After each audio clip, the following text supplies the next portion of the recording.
Quando foi ungido candidato pelo próprio pai, Flávio enfrentou inicialmente uma considerável relutância em endossar seu nome por parte de outros agrupamentos políticos de centro-direita.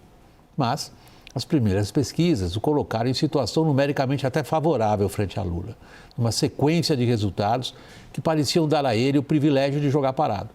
Os números, acreditava-se, falavam por si. Quem, senão ele, poderia impedir a reeleição do presidente Lula?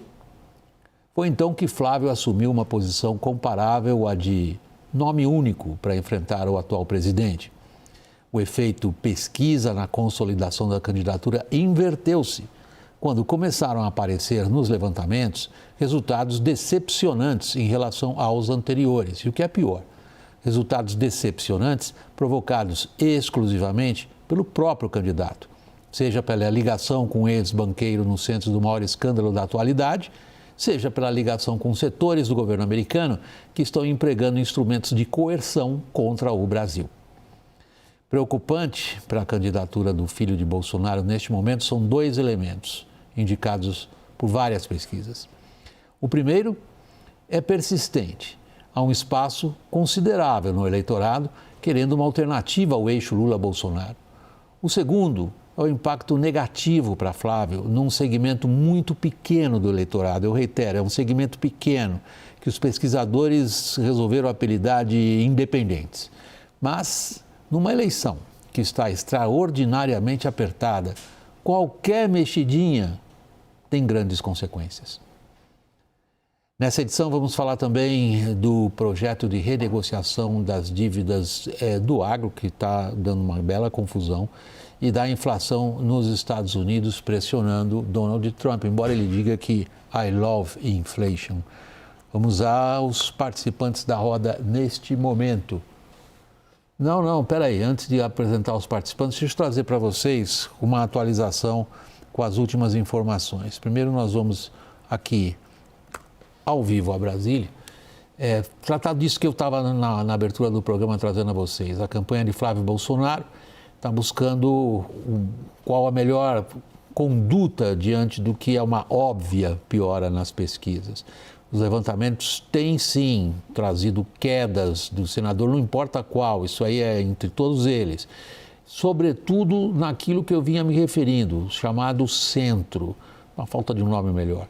Mas até agora, nomes alternativos vindos pela direita do espectro político não têm condições de ameaçar, pelo menos nas pesquisas, o pré-candidato do PL. Luciana, ela nos traz as informações. Boa noite, Luciana. Oi, William, muito boa noite a você e a todos que nos acompanham aqui no WW. É exatamente isso. Flávio Bolsonaro vem perdendo o apoio no eleitorado independente e de centro. O objetivo agora da pré-campanha é resgatar esses votos. Mas o que eles veem, então, como um alívio temporário é justamente que esses votos não têm migrado para outro candidato de direita. Portanto, que ainda não tem ali uma suposta terceira via se consolidando dentro da própria direita. Agora, vale ressaltar que o plano inicial da equipe do Flávio é que ele saísse da Copa do Mundo, ao término da Copa do Mundo de futebol, 5 pontos percentuais à frente de Lula. Hoje mesmo, eles já consideram esse cenário bem mais improvável. Por isso, a ideia é aproveitar a Copa do Mundo como uma espécie de respiro diante do caso Forcaro e também do novo tarifaço americano depois da visita de Flávio a Donald Trump na Casa Branca. Esses dois fatores atrapalharam a imagem de mais moderado que ele buscava imprimir justamente para atrair esse eleitorado dito independente de centro, que é uma parcela muito pequena, mas numa disputa tão acirrada como a que a gente vê, pode fazer toda a diferença. O PL ainda se segura na expectativa de que a eventual delação de Daniel Forcaro atinja o PT na Bahia e ainda integrantes do governo Lula. E, bem, é nesse espaço de desgaste que os outros candidatos tentam ali se projetar, tentam avançar. Romeu Zema tem o desafio de se fazer mais conhecido, de fazer também as suas ideias mais conhecidas. Renan Santos tem o desafio de transformar todo esse empenho digital em votos aqui no mundo real, também se tornar conhecido. Já o Ronaldo Caiado, ele tem a estratégia de se posicionar como um candidato que já apresenta propostas, o candidato do conteúdo. Ele, inclusive, quer apresentar o seu plano de governo de forma fatiada, já para adiantar esse processo, já entregar propostas concretas ao eleitorado. Ele deve apresentar em relação à segurança pública até o final do mês e depois vai investir na educação. Agora, uma avaliação dessas equipes dos candidatos de direitas saindo ali do Flávio Bolsonaro é que o eleitor ainda não consegue distinguir muito bem as diferenças das propostas entre eles e também dos próprios valores entre esses outros candidatos de direita. Agora, o diagnóstico também de todo mundo, de Lula, Flávio e também esses outros candidatos da direita, é que realmente as atenções do eleitor só vão se voltar para as eleições depois da Copa do Mundo e especialmente diante dos debates, ver ali quem vai se dar bem, quem vai escorregar e também da definição dos vices, o quanto os vices vão poder agregar nas candidaturas. E olha, hoje mesmo saiu uma nova pesquisa Quest. Vamos ver. Lula aparece à frente com 39%. O senador Flávio Bolsonaro surge com 29%. Renan Santos, do Missão, e Ronaldo Caiado, do PSD, têm 3% cada. Aécio Neves, do PSDB, e Romeu Zema, do Novo, somam 2%. Augusto Cury, do Avante, e Joaquim Barbosa, do Democracia Cristã, 1%. Samara Martins, da Unidade Popular, também aparece com 1%. Cabo Daciolo, do Mobiliza, Edmilson Costa, do PCB e Hertes Dias, do PSTU, não pontuaram. Heró Bezerra, do PRTB, também não pontuou. 9% afirmaram que vão votar em branco, nulo ou não vão votar. 10% estão indecisos. A Quest também traçou cenários de segundo turno. Lula aparece com 44% e Flávio tem 38%. Não há mais empate técnico entre eles. Na pesquisa anterior, o presidente tinha 42% e o senador 41%. Entre os eleitores que se dizem independentes, que correspondem a 1/3 do eleitorado, Lula ultrapassou Flávio em um eventual segundo turno, abrindo 13 pontos de vantagem. As intenções de voto para o presidente passaram de 29% em maio para 37% em junho. Enquanto isso, Flávio foi de 31% para 24%. Vamos ao lado legal. A Genial Quest ouviu 2.004 eleitores. Isso ocorreu entre os dias 5 e 8 de junho. A margem de erro dessa pesquisa é de 2 pontos percentuais para mais ou para menos. O nível de confiança dela é de 95%. O levantamento foi realizado com recursos do Banco Genial e está evidentemente registrado no Tribunal Superior Eleitoral. Conversa comigo agora o nosso parceiro de criação de conteúdo, Christopher Garman, diretor executivo para as Américas do Grupo Eurásia, como já disse, nosso parceiro. Christopher, boa noite, obrigado. Boa noite, William, prazer estar aqui com você hoje à noite. Chris, seguindo o que você aqui no WW já disse várias vezes, que esperava exatamente o que está acontecendo agora, um ponto para cima do incumbente, mas talvez o resultado, se é que é uma surpresa para você, é este que está sendo registrado em relação ao Flávio Bolsonaro ou não? William, acho que tem duas coisas acontecendo. A primeira é o efeito do vazamento do áudio entre Daniel Vorcaro e o Flávio Bolsonaro. Isso, evidentemente, não estava nas nossas contas, a gente não estava prevendo um desfecho como esse, mas sempre sabia que poderia sair denúncias de como estas ao longo de uma pré-campanha. E claramente a gente tem visto, não só na pesquisa da Genial Quest, mas também em outras pesquisas, que a pontuação do Flávio Bolsonaro sofreu. Ele perdeu apoio entre os eleitores independentes, a pontuação dele no primeiro turno caiu e, portanto, o presidente Lula abriu uma vantagem maior na simulação de segundo turno, né? Em média, entre as pesquisas, o Lula abriu uma vantagem de 4 a 5 pontos percentuais do que ele tinha um mês atrás. Mas a outra coisa que também está ocorrendo simultaneamente é que a aprovação do governo do presidente Lula também está melhorando. E, aliás, essa melhora começou antes do vazamento do áudio do Daniel Vorcaro. Se a gente pega a média de aprovação do presidente Lula, foi de um ponto baixo de 44%, né? E agora a média de todas as pesquisas que são publicadas está com uma média agora de aprovação de 47%. Esse movimento de recuperação já estava começando 2 semanas antes do vazamento do áudio e também está ajudando a pontuação do presidente Lula.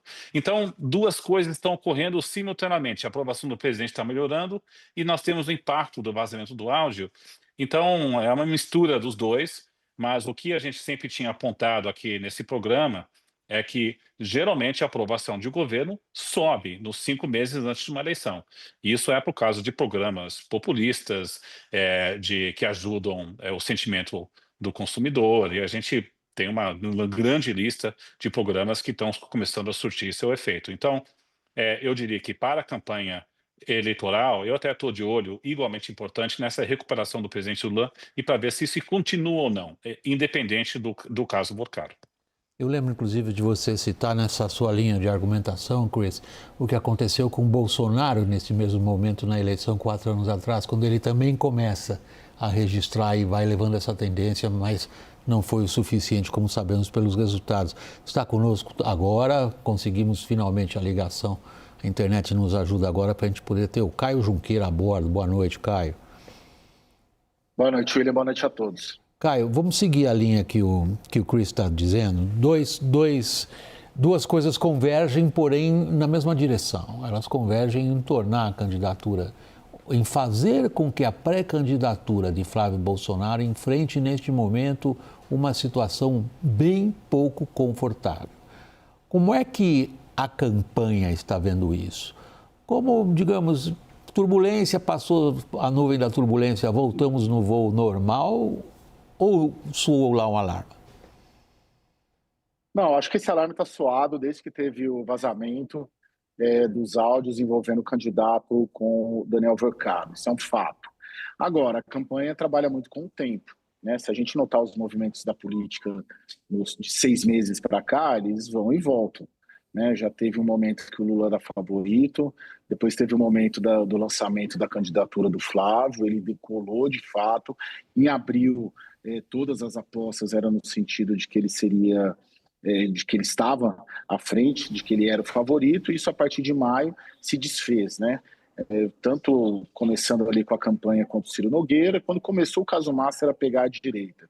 E isso concomitantemente ao governo Lula se organizando muito bem, como sempre se organizam, o Partido dos Trabalhadores para essas campanhas, então tendo um impacto tanto do Master no candidato da oposição e tendo também os efeitos ali, como o Christopher estava dizendo, desses programas, né?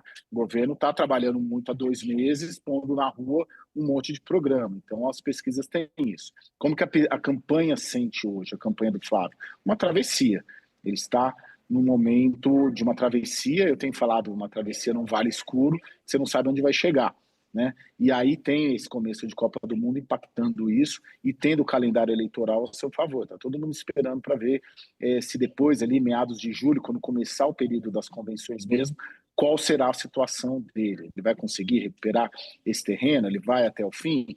Tem uma interrogação ali. Não sinto que a campanha do Flávio vai retirar, não sinto que a direita ou que o bolsonarismo vai retirar o nome do Flávio, porque sinto também que para a família é melhor ter um Bolsonaro na urna, ainda que não competitivo a ponto de vencer, do que perder esse espaço da direita. Então eu acho, né?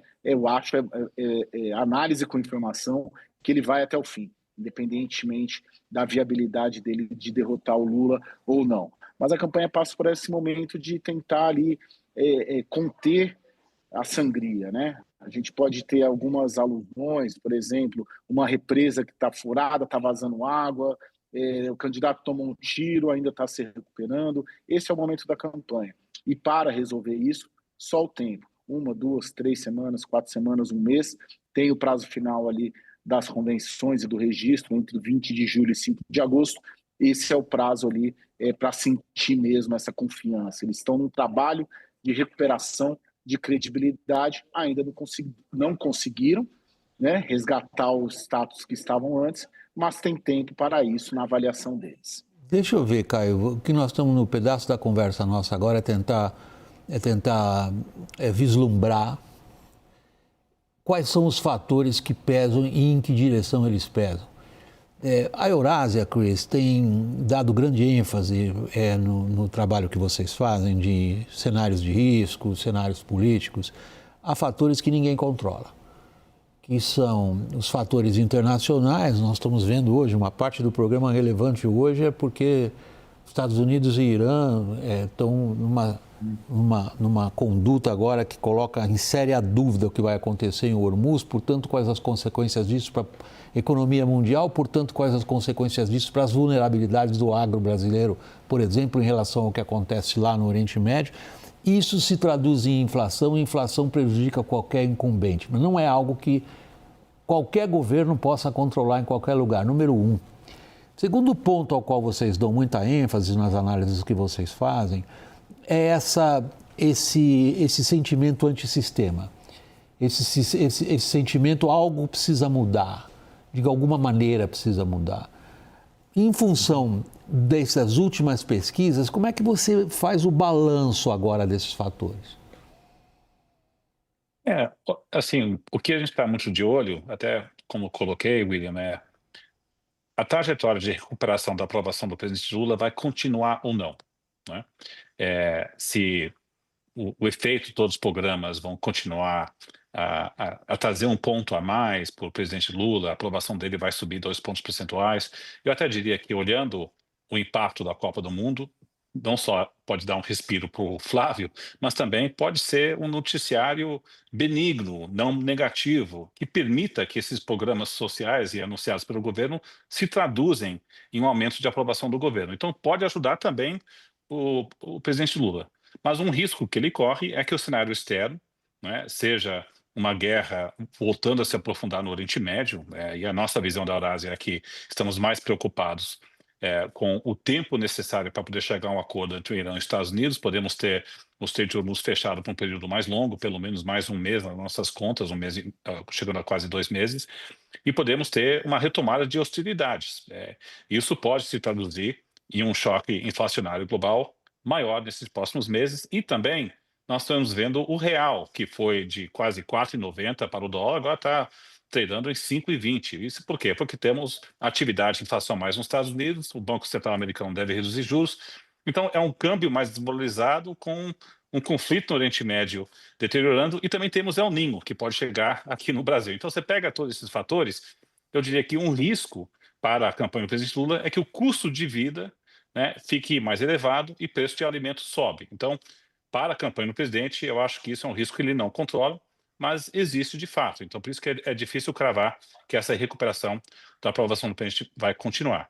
Em contrapartida, como você bem colocou, William, o que chama atenção para mim nas pesquisas é um grau de pessimismo profundo, uma percepção que o país está na direção errada. Isso também saiu na pesquisa da Genial Quest. 40% da população não quer um candidato que não seja nem Lula nem Bolsonaro.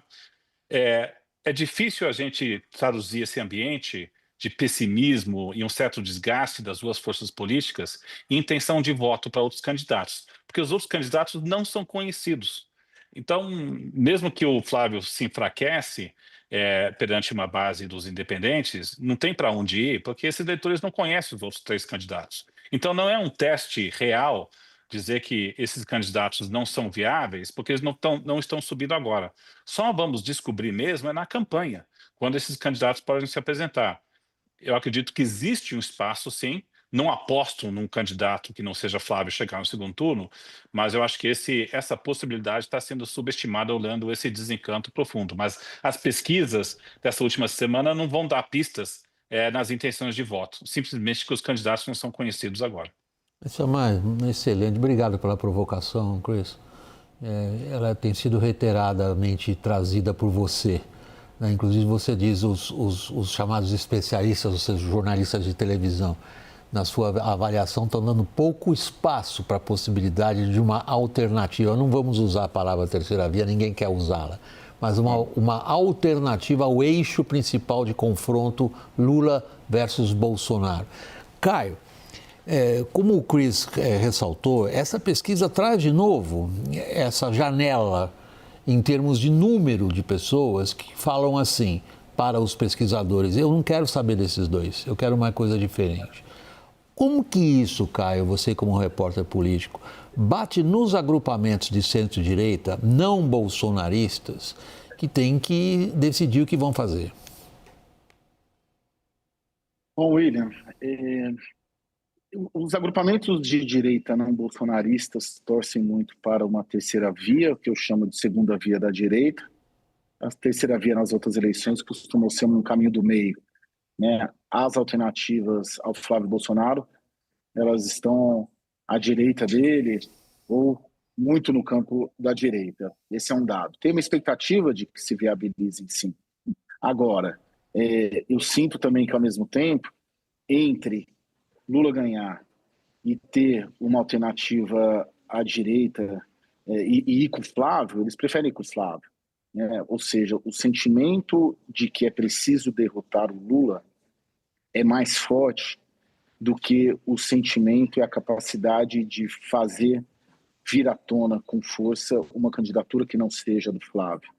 E hoje acredita-se que o Flávio é o que tem mais capacidade de derrotar o Lula. Por isso que, em vez de apostar a ficha num cavalo que eles acham que o Lula vai ganhar, é melhor apostar a ficha num cavalo que eles acham que tem mais condições de derrotar e impedir o Lula. Resumindo assim, o sentimento anti-Lula é maior do que o sentimento por uma terceira via. Acho que esse é o resumo para te responder, William.